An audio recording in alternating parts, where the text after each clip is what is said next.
여러분 안녕하세요. 임원일 목사입니다. 오늘은 구약성경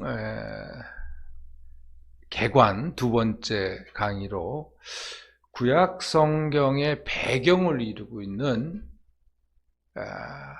구약성경의 그 이스라엘의 그 지리적 환경과 역사에 대해서 살짝 개관을 하고 이제 다음 주부터 모세오경 우리 성경 본문에 들어가고자 합니다.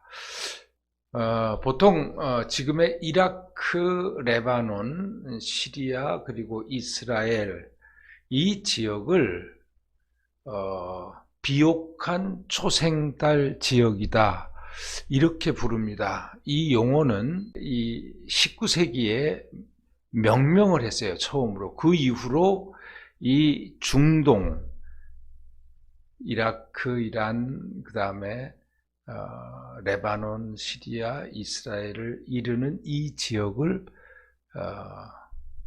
비옥한 초생달 지역이다 이렇게 일반적으로 부르고 있습니다. 그래서 여러분들이 그 지금 화면에 그 중동 지역의 그 지도를 보시면 그 연녹색 계열로 이렇게 칠해져 있죠. 그리고 그 이제 영어로 fertile crescent. 그래서 fertile은 비옥하다는 뜻이고 crescent는 초생달 이란 뜻인데 이 지역을 이렇게 부릅니다. 그런데 이제 이 초생달이 나왔으니까 우리가 상식적으로 좀 같이 얘기할 게 있습니다. 여러분 지금 보시면은 거기 달이 초생달이 환처럼 이렇게 초생달이 이렇게 생기지는 않죠. 그 중동 위에 떠 있습니다. 그래서 여러분 거기에 보면은 이제 이라크에서부터 쭉 시리아, 요르단 이 지역을 이게 감싸고 있는데 이게 무슬림 나라들이 상징하는, 여러분들이 잘 생각해 보세요. 터키 국기에도 이 초생달하고 샛별, 초생달 옆에 밝은 별 하나가 있습니다. 근데 사우디에도 그렇고 보통 이 초생달들이 무슬림 국가에서 문장이나 국기로 많이 사용하는데 이것이 그럼 우리가 말하는 그 이스라엘과 그 중근동의 아주 비옥한 초생달 지역이라는 이 말과 상관이 있느냐? 이건 전혀 그렇지가 않습니다.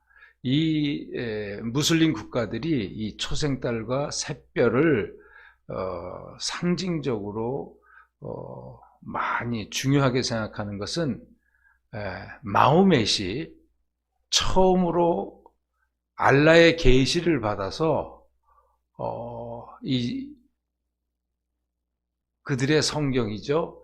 그것을 받아쓰기 시작할 때 그때가 그 새벽 한밤중에 그 하늘에 초생달하고 샛별이 반짝이는 밤이었다고 해서 그 무슬림을 상징하는 그러한 초생달하고 샛별이 지금까지 쓰여지고 있습니다. 그런데 아이러니컬하게도 여러분들이 지금 그 지도를 보시면 이 금빛 초생달, 환과 같이 생긴 금반지처럼 생긴 이 초생달이 이스라엘을 완전히 감싸고 있습니다. 이 지역이 지금 다 무슬림 국가죠. 무슬림 국가였습니다. 그래서 참 아이러니한 게 몇 억이나 되는 그 중동의 모슬렘 국가에서 아주 작은 나라인 이스라엘 하나가 지금 이스라엘의 국민 수가 한 800만이 조금 넘는 것 같은데 거기서 지금 1945년, 46년에 8년인가요? 독립한 후에 지금까지 굳건히 견디고 있는 거, 이것 자체가 참 아이러니한 일입니다. 사실 이스라엘은 이 전체 자기를 둘러싸고 있는 모슬렘 국가들과 지금도 사실상 대치 중에 있습니다. 자, 이렇게 성경에서 말하는 이스라엘이 위치한 땅을 이제 비옥한 초생딸이라고 하는데, 우리가 이제 거기서 이스라엘의 구약 성경의 이스라엘이 차지했고 구약 성경의 무대가 되었던 그 땅을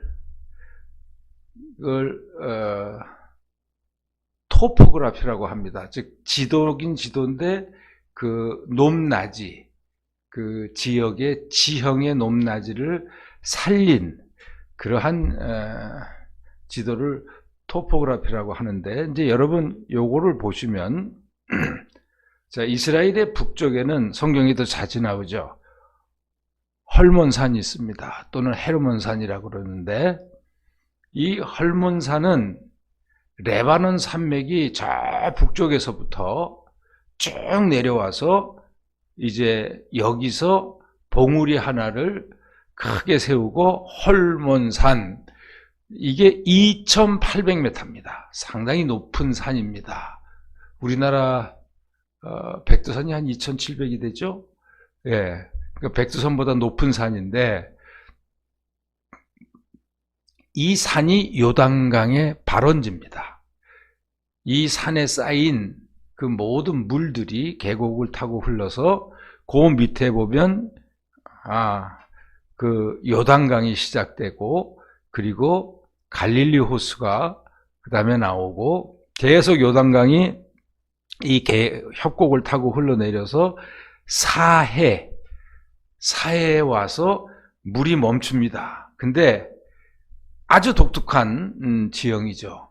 물이 보통 우리가 바다로 빠져나가지 않습니까? 근데 이 요단강은 사해에 와서 그대로 거기에 큰 호수를 이으면서 물이 고입니다. 그게 지금 수만 년째 그러고 있으니까 이 햇빛의 수증기는 증발되고 그 물속에 남아있던 다양한 광물질과 염분은 그대로 남아서 지금 세계에서 가장 짠 염호라 그랬죠. 소금 호수고 거의 웬만한 생물들은 살 수가 없습니다. 너무 짜서. 그리고 세계의 호수 중에서, 세계의 육지에서 가장 낮은 호수고 낮은 곳입니다. 자, 이제 그렇게 이 요단 계곡을 따라서 헬몬산에서부터 시작된 요단강이 시작해서 흐르죠. 그리고 이제 그 요단강 좌우를 보십시오. 험한 산지입니다. 험한 산지입니다. 그래서 이스라엘을 이제 가보시는 분들은 뭐 넓은 땅이 없어요. 넓은 땅이 없고 갈릴리 왼쪽에 이렇게 산이 조금 터진 부분이 있는데 그 밑쪽이 지금 갈멜산이고, 일로 들어오는 여기가 제일 넓은 평야다 해서 이스라엘 평야입니다. 이스라엘. 여기가 이제 주로 곡식들이 많이 재배되는 곳입니다. 그리고 여러분들 이제 먼저 왼쪽으로 가보면은 해안선을 따라서 서쪽입니다. 왼쪽이 서쪽인데 서쪽에는 지중해의 연해 있습니다. 지중해. 그리고 여러분 쭉 내려오면은 이 해변가를 따라서 평지가, 약간 경사진 평지가 쭉 이어지는데, 거기 빨간 색칠을 하고 가운데 하얀 글씨로 세필라라고 하는데, 세펠라, 보통 성경에서 세펠라라고 합니다. 요 지역이 해양성 기후를 받고, 그래서 이곳에 이 경사지에 농작물도 많이 심고 경작합니다. 근데 중요한 거는 세펠라 그 남쪽에 여러분들이 지금 네게브라는 글씨를 보실 거예요. 네게브.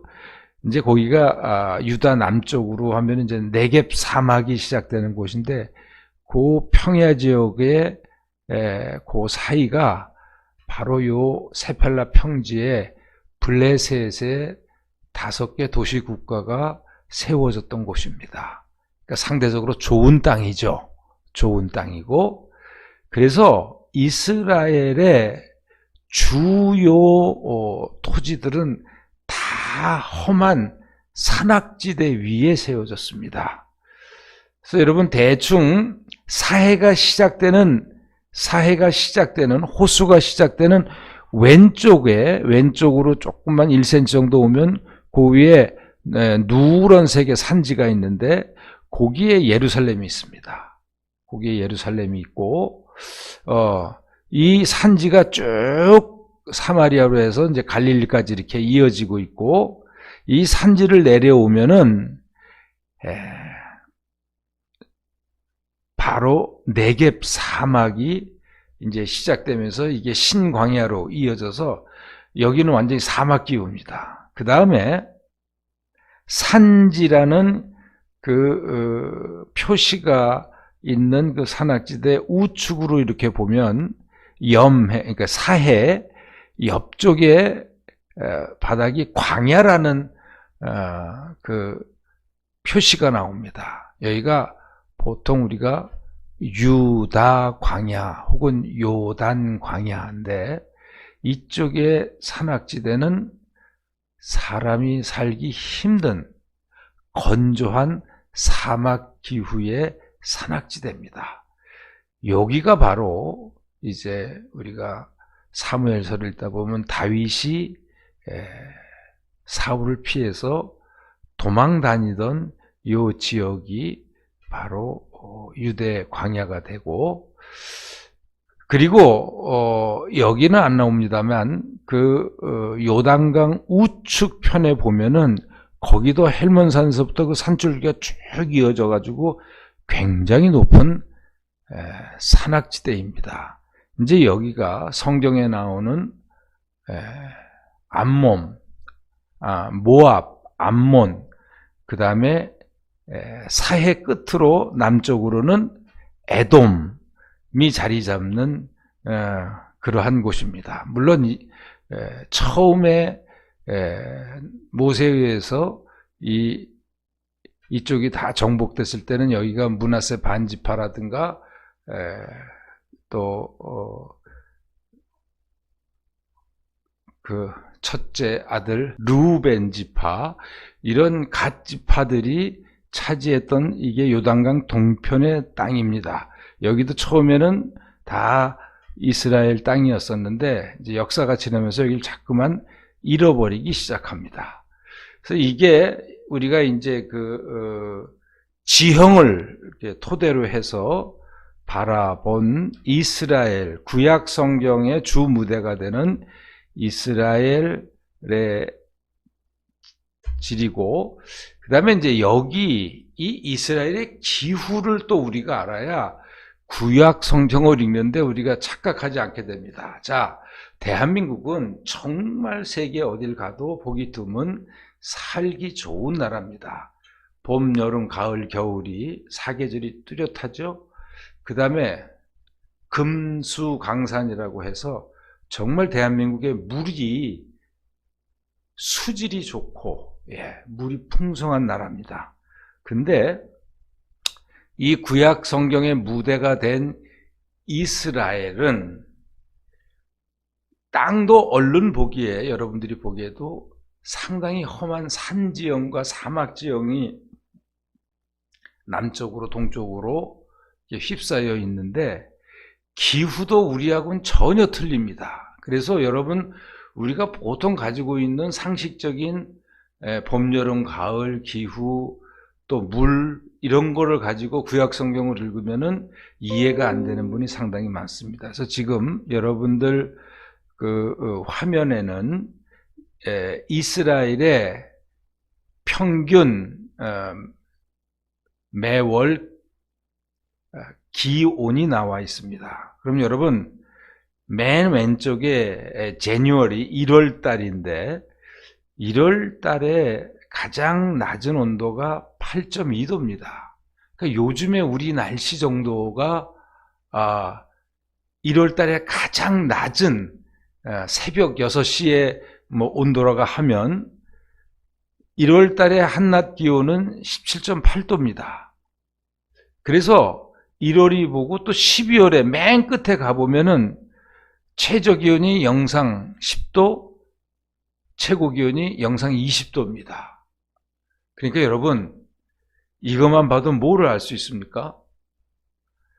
이스라엘은 겨울이라는 게 없습니다. 겨울이 없고, 그 다음에 이제 7월, 8월 돼 보면은 평균 온도가 낮 최고 온도가 31.2도, 31.8도고 최저 온도가 20도 안팎인데, 근데 여러분 이거는 이스라엘 전국의 평균적인 온도예요. 근데 이 기온차가 극심합니다. 이거는 우리가 경험하지 못한 기온인데, 예를 들어서 아까 이 이스라엘의 남부 지역인 네겝 광야에 가면은 여름 한나절의 온도가 40도 이상으로 보통 올라갑니다. 엄청나게 뜨겁고, 그곳을 이렇게 반팔이라든가 이런 모습으로 걸어갔다가는 20분 안에 다 피부가 화상을 당한다고 합니다. 그런 거 하면 사막 날씨의 또 특징이죠. 해가 지고 나면 갑작스럽게 쌀쌀해집니다. 그래서 우리 해의 봄, 여름, 가을 이런 기온 관념하고 틀립니다.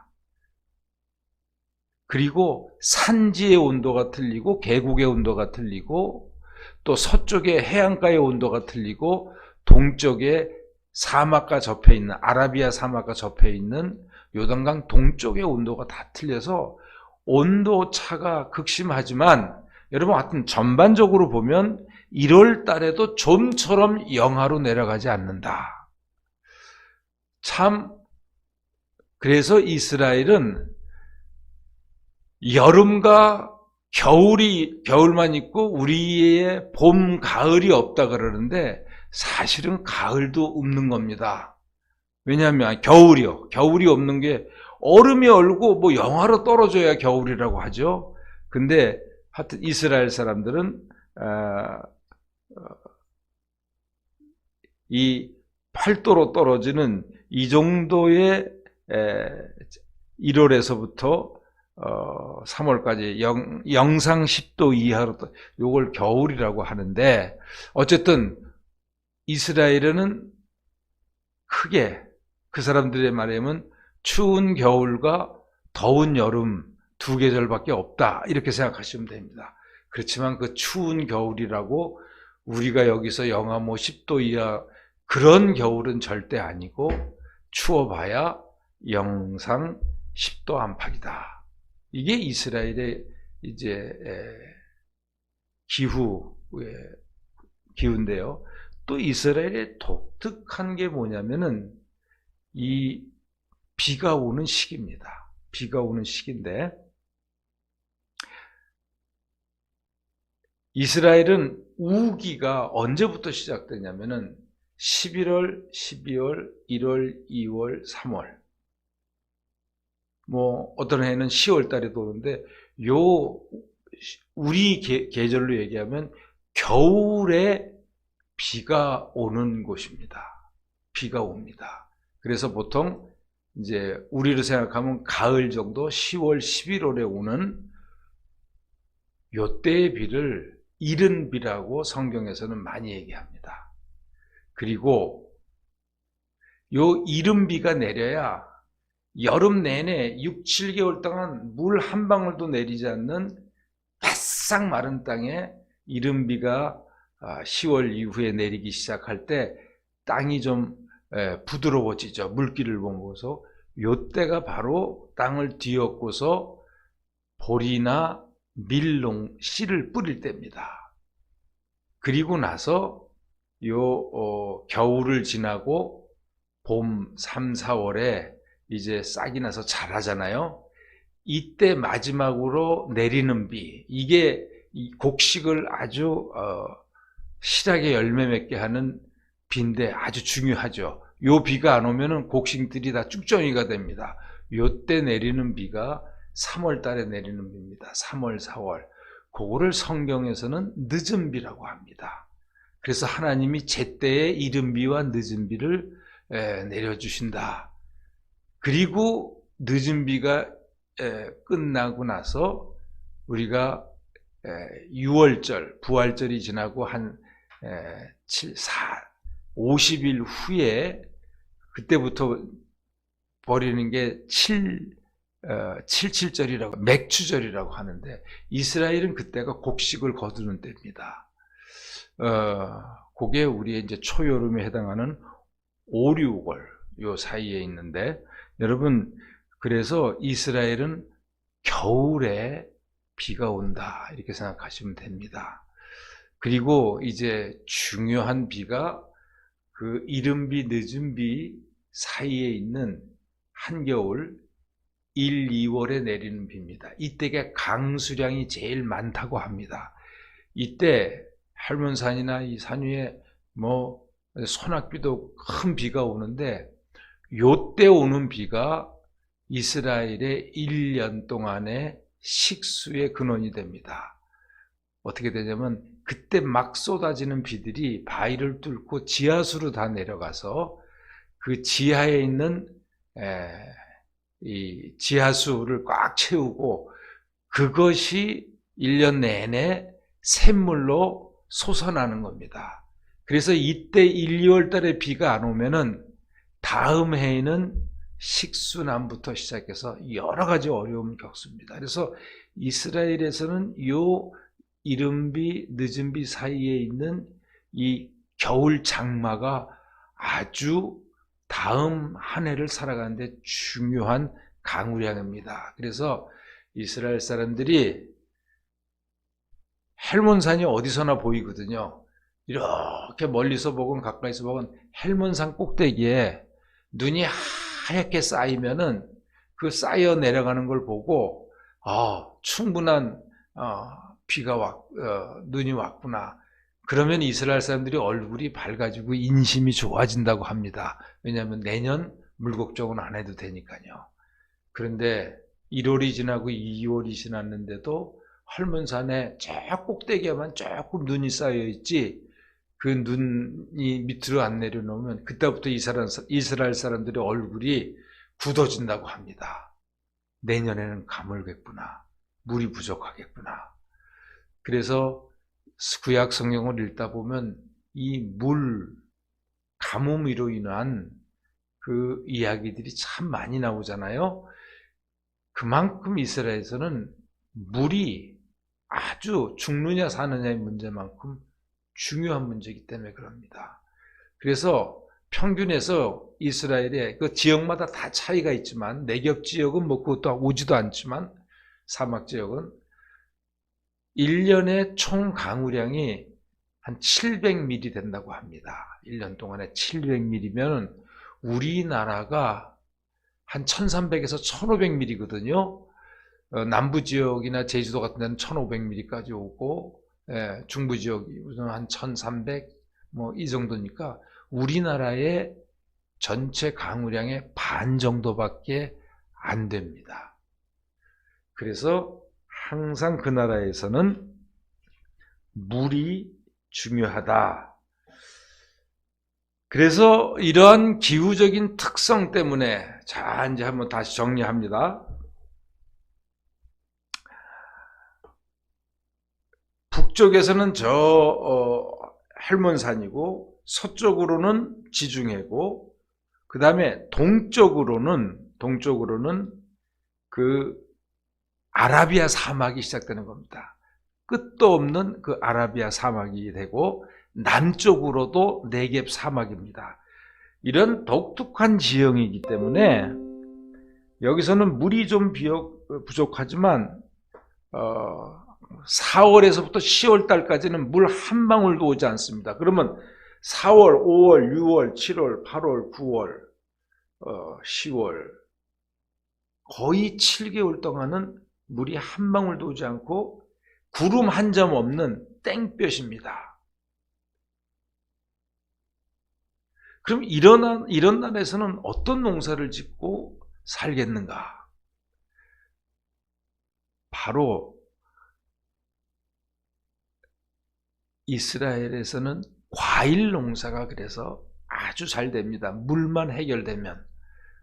그래서 우리가 보면 포도원이 있죠. 포도 생산이 있죠. 그 다음에 포도 못지않게 중요한 게 또 뭡니까? 올리브, 오렌지, 무화과, 석류 이런 과일들이 이스라엘에서는 엄청나게 잘 됩니다. 왜냐하면 일조량이 많기 때문에 뜨거운 햇살 그거를 이길 수 있는 물만 있으면 됩니다. 뿌리가 깊이 파고 들어가서 물가에만 닿으면.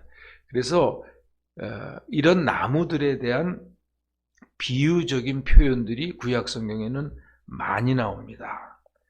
그래서 겨울 농사는 보리밀 농사고, 그리고 한여름 농사는 바로 과일 농사입니다. 그리고 이 유대 광야라든가 산지에서 도저히 농사를 짓지 못하는 곳에서는 바로 목축업이 발전합니다. 목축업, 양, 염소. 그것이 이스라엘의 구약시대의 주업입니다. 주 경제 생산물들입니다. 자, 이제 이렇게 이스라엘의 지형적, 지리적인, 기후적인 특성을 간단히 이제 살폈고, 뒤이어서는 구약 그 성서의 배경이 되는 역사에 대해서 한번 쭉 짚어보겠습니다. 여러분, 이제 거기 지금 이스라엘의 역사의 대략과 성경 이야기라는 제목으로 이제 도표가 하나 나갔는데, 자, 지난주에 말씀드렸듯이 아브라함을 우리가 주전 1800년경에 살았던 사람이다. 이렇게 봅니다. 주전 1800년. 그래서 아브라함이 이 가나안 땅에서 이곳저곳에서 떠돌이 생활을 하면서 3대를 이어가지 않습니까? 3대 아브라함, 이삭, 야곱. 근데 이제 야곱 때 극심한 기근으로 인해서, 가뭄으로 인해서 도저히 이 이스라엘 땅에서 살 수가 없어서 이제 애굽으로 생존을 위해서 70명의 식구들을 데리고 내려가죠. 이제 그것을 위해서 먼저 길을 닦은 게 요셉이다. 이제 그게 창세기 이야기죠. 그리고 나서 이제 애굽에서 70명이 들어가서 고센 땅에서 살면서 큰 한 민족을 구성할 수 있는 큰 백성으로 크고, 그러면서 이제 애굽의 왕조가 바뀌면서 이들이 노예 신분으로 전락하고, 그렇게 400년을 희망 없이 그곳에서 400년을 살아가다가 하나님이 보내신 모세라는 지도자를 통해서 애굽의 바로 왕의 거센 반발에도 불구하고 출애굽의 역사를 일으키죠. 이제 거기에 많은 스토리가 출애굽에 나오죠. 그래서 이 출애굽한 이 이스라엘 사람들이, 히브리인들이 모세의 지도력으로 40년 동안을 광야를 이리저리 방황하다가 그 가나안 땅에 진입해서 그 땅을 차지한 것을 약 1300년경으로 봅니다. 주전 1300년. 이 여호수아를 통해서. 그래서 이제 왕을 두지 않고 각 지파들이 땅을 이제 차지하고 할당받은 땅을 가서 약 200년 넘는 세월 동안 사사 시대를, 우리가 성경에서 사사 시대를 삽니다. 그런데 세상은 급격하게 또 변하기 시작하는 겁니다. 문화라든가 이런 것들이. 제일 큰 변화가 뭐냐면은 블레셋 사람들이 지금의 그리스 지역, 에게해 지역에서 그 세필라 해안가 지역에 들어오면서 도시국가를 세우죠. 그래서 이 사람들의 그 인종은 유럽 인종들입니다. 근데 이 사람들이 가지고 들어올 때 뭐를 가지고 들어오냐면 철기 문화를 가지고 들어왔습니다. 그 당시 이스라엘의 사사기 시대 때의 문화는 청동기 문화입니다. 후기 청동기 문화인데, 그래서 이 블레셋과의 싸움에서 늘 집니다. 무기 체계가 다르니까요. 그리고 계속 고생하다 우리가 이러한 정치 체제 가지고는 안 된다. 즉 지파 연합 체제 가지고는 안 되고 우리도 왕을 중심으로 한 새로운 국가 제도를 만들어야 된다. 이제 그 갈등이 사무엘과 백성 간의 갈등을 겪다가 결국 사울 왕을 최초로 세우게 되고, 뒤이어서 다윗 왕에 이르러서 이제 왕을 정점으로 하는 이 정치 체제를 이스라엘 민족의 역사에서 세우게 됩니다. 그래서 그 다음 다윗의 아들 솔로몬까지는 잘 되는 것 같았는데, 솔로몬의 실정으로 말미암아 그 다음에 928년입니다. 주전 다윗 왕조가 1000년 정도에 세워졌고 928년에 남북이 분열됩니다. 그래서 북이스라엘, 남유다로 우리의 지금 대한민국이 이북과 대한민국으로 이렇게 나뉘어진 것처럼 남북이 분열됩니다. 그래서 한 200여 년 동안 남과 북이 서로 다른 왕을 세워가며 쭉 계속되다가 주전 722년에 아시리아에 의해서 유프라테스 강변에서 태어난 이 아시리아 제국에 의해서, 전 세계를 휩쓸던 아시리아 제국에 의해서 주전 722년에 북왕국은 망했고, 그 북왕국의 주요 인구를 구성했던 10지파, 에브라임 지파를 필요한 10지파들이 이때 전 세계로 흩어지게 됩니다. 그래서 이제 아시리아와 끝까지 맞서서 존속했던 남유다는 그로부터 약 130년 정도 독자적으로 독립하여 있다가 587년에 바벨론에 의해서 또 멸망합니다. 그리고 많은 사람이 흩어졌고 예루살렘은 철저하게 파괴됐고, 이 이스라엘 남유다의 엘리트층들은 다 포로가 돼서 1차, 2차에 걸친 포로로 바벨론으로 끌려가서 그곳에서 포로 생활을 합니다. 그리고 약 50년 후에 주전 538년에 이제 바벨론도 또 망하고 페르시아라는 나라가 당시의 세계, 중동 세계를 석권하는 패자로 등장하면서 그 페르시아를 세운 고레스 왕에 의해서 모든 바벨론에 의해서 포로로 잡혀온 각 민족의 사람들은 각자 제 나라에 돌아가서 자기들의 역사를 다시 세워도 된다 하는 해방령이 내립니다. 그래서 538년에 첫 포로로 잡혀갔던 사람들이 예루살렘으로 다시 돌아오는 포로 귀환이 이루어집니다. 그리고 지난주에 말씀드렸습니다. 주전 400년경에 에스라가 모세오경이라는 책을 들고 손에 들고 와서 모세오경을 읽어줬다는 그 에스라 사경에 대해서 말씀드렸는데, 에스라는 그로부터 한 100년 이후에 첫 포로가 돌아온 이후 100년 후에 돌아옵니다. 그것도 뭐 정확한 연대는 아직 뭐 갑론을박하고 있지만 대충 우리가 주전 400년경이라고 봅니다. 근데 여러분 이제 여기서 아주 중요한 요것만 꼭 기억해 두시기 바랍니다. 다 중요하지만 다윗 왕조는 주전 1000년경이다. 그러니까 지금부터 한 3000년 전에 다윗 왕이 왕조를 세웠고 그 다음에 남유다, 그렇게 시작되었던 남유다가 약 413년의 역사를 왕조를 유지하다가 587년에 멸망한 사건. 요거는 기억해둬야 됩니다. 뭐 연대를 갖다가 꼭 기억하라고는 말씀드리고 싶진 않고요.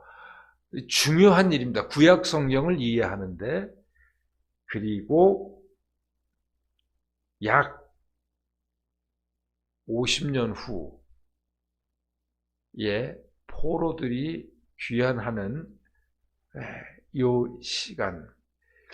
왜냐하면 여러분 587년 남유다가 멸망하고 이로부터 180년 후인 400년경에 에스라가 모세 오경을 손에 들고 와서 읽어줬다 하는 것은 구약을 연구하는 데 있어서 엄청나게 중요합니다. 왜냐하면 나라가 망한 후에 이스라엘 민족의 신앙이 빅뱅, 엄청난 폭발이라 그래야죠. 큰 폭발을 경험하게 되는 겁니다. 즉 나라가 망하고 온 민족, 하나님에 의해서 선택된 아브라함의 후손들이 사륙을 당하고 전 세계의 노예로 팔려가고 그 하나님의 집이었던 예루살렘 성전은 완전히 이방인에 의해서 파괴되고, 그리고 왕뿐만 아니라 대제사장이며 사회를 이끌어가던 모든 지도자들이 포로가 되어서 포로 생활을 하는 이 기간에 이스라엘 민족들은 엄청난 충격에 빠졌고, 그 충격으로 이제는 우리 끝이구나 하고 끝났으면 이스라엘 민족은 벌써 이미 지금부터 2400년 정령에 저 중동의 작은 나라, 흔적도 없이 사라져버린 그런 무수한 민족들 중에 하나였겠죠.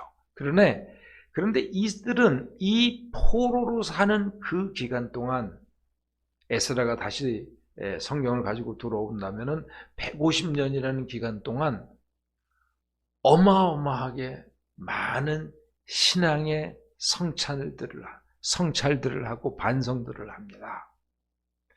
그러면서 이들의 완전히 새로운 신앙의 눈이 띄어집니다. 시야가 열립니다. 그러면서 자기들이 무엇을 잘못했는지 깨달았고, 하나님 앞에서, 그러면서 자기들이 살아온 역사를 다시 한번 검토하기 시작하는 겁니다. 반성하면서. 그러면서 쓰여진 글들이 오늘날의 구약 성경입니다. 최종적으로. 토라가 그러하죠. 예언서들이 그러하죠. 그러면서 전기예언서, 사무엘, 열왕기, 이 모든 책들이 전기예언서는 여호수아, 사사기, 열왕기, 그 다음에 뭘 받았죠 이번에는? 사무엘, 열왕기. 이게 이 가나안 땅에 들어와서 정착한 이후로의 자기들의 삶을 다시 한번 되짚어보면서 반성하고 회개하는 시간을 가지면서 그 역사를 하나님의 토라에 입각해서 다시 한번 해석한 겁니다. 그래서 그걸 전기 역사서라 하죠. 전기 예언서, 죄송합니다. 그러면서 하나님이 우리가 망하기 전에 그렇게 많은 하나님의 말씀의 종들을 보내셔서 경고했지만 우리가 듣지 않아서 망했다. 그러면서 예언자들이 남겼던 어록들을 다시 다 수집해서 오늘의 예언서를 최종적으로 완성한 것도 바로 이 시대 또는 이 시대보다 약간 후반입니다.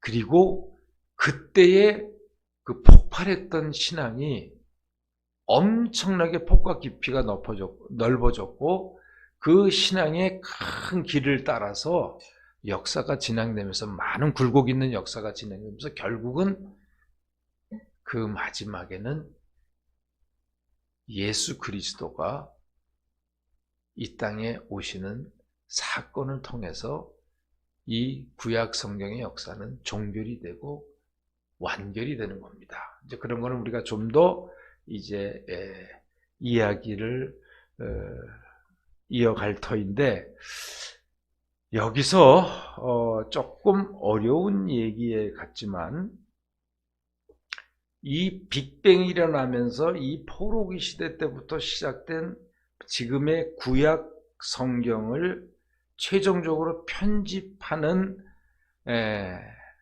편집된 구약 성경, 특히 토라를 보면 이게 우리가 오늘날 말하는 이스라엘의 역사를 다루는 것인가? 아니면 그들 민족이 공유했던 독특한 이야기, 그들만의 이야기를 다루는 것인가? 이것에 대해서 우리가 좀 더 생각을 해야 됩니다. 왜 이 말씀을 드리냐면, 여러분, 구약 성경의 모든 이야기를 근대, 지금부터 2, 3세기 전에 독일에서 역사학이 실증주의 역사학이라는 것이 발전하면서 모든 역사는 객관적으로 증명할 수 있는 역사적인 증거와 기록과 또 유족들에 의해서 역사는 기록되어야 된다.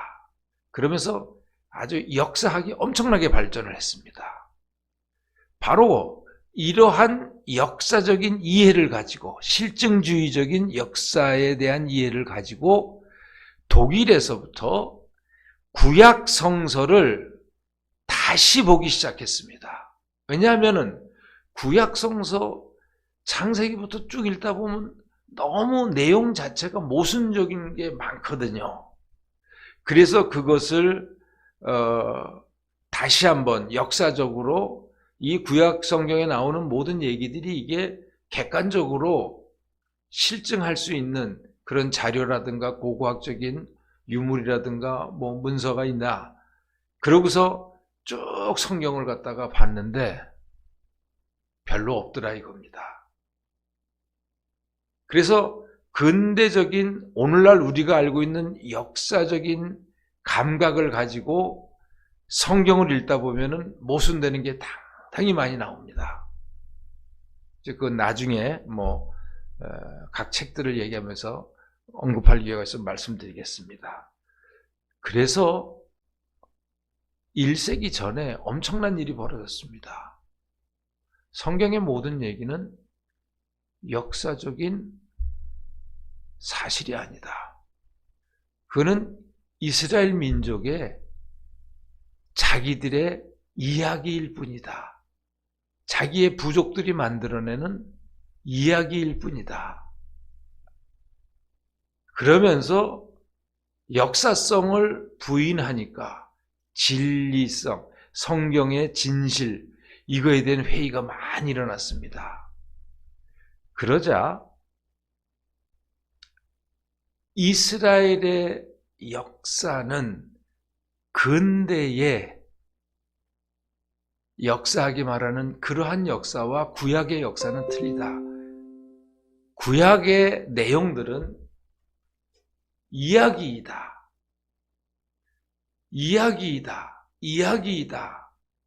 그러다 보면은 이야기는 전설이자 이야기는 그들만의 이야기지 보편적인 진리는 아니지 않느냐. 그래서 구약 성경의 내용이 역사적인 사실이냐 아니면 단지 그들의 이야기일 뿐이냐, 이걸 가지고 한참을 20세기, 1세기 동안 특히 전반부에 심하게 세계의 성서학계는 많이 다투었습니다. 그런데 이거를 꼭 아셔야 돼요. 구약 성경을 쓰고 오늘날의 모습으로 최종적으로 편집한 이스라엘 사람들에게 있어서 그들이 생각하는 역사란 오늘 우리가 생각하는 역사하고 틀립니다. 역사가 사건들의 편견 없는 보고, 정확한 진실한 보고를 의미하는 거라면 성경 이야기는 역사라고 말할 수 없다는 겁니다. 그리고 만약에 성경의 이야기가 이스라엘 민족이 순전히 머릿속에서 지어낸 상상력에서 나온 설화를 이야기를 말한다면 또한 성경의 역사가 이야기라고 할 수만은 또 없다. 이야기는 저들이 지어낸 이야기가 아니라는 얘기죠. 우리는 이야기 같은 역사 또는 역사 같은 이야기를 바로 구약성경에서 다룬다는 겁니다. 그것은 뭐냐면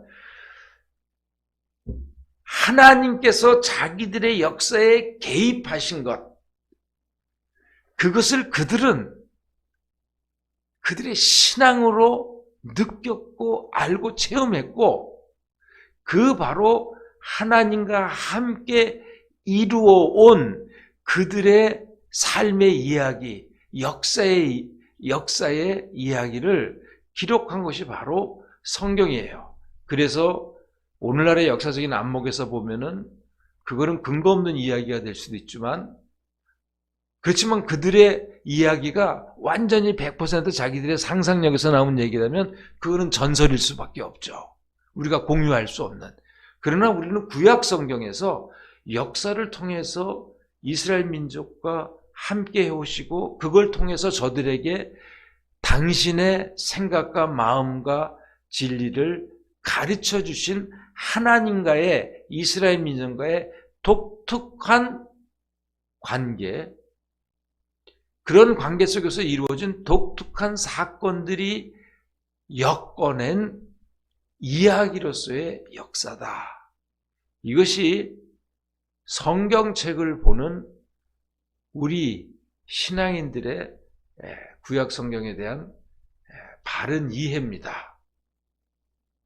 그래서 가끔 이런 성경에 나오는 내용들은 객관적인 사실이고 진실로 그대로 미워야 된다. 문자, 무호설, 이런 거, 성경 무호설, 그거는 참 성경이 어떻게 형성되었는지를 모르는 분들이 하는 얘기예요. 여러분, 지금 우리는 성경에 원본이 하나도 없어요.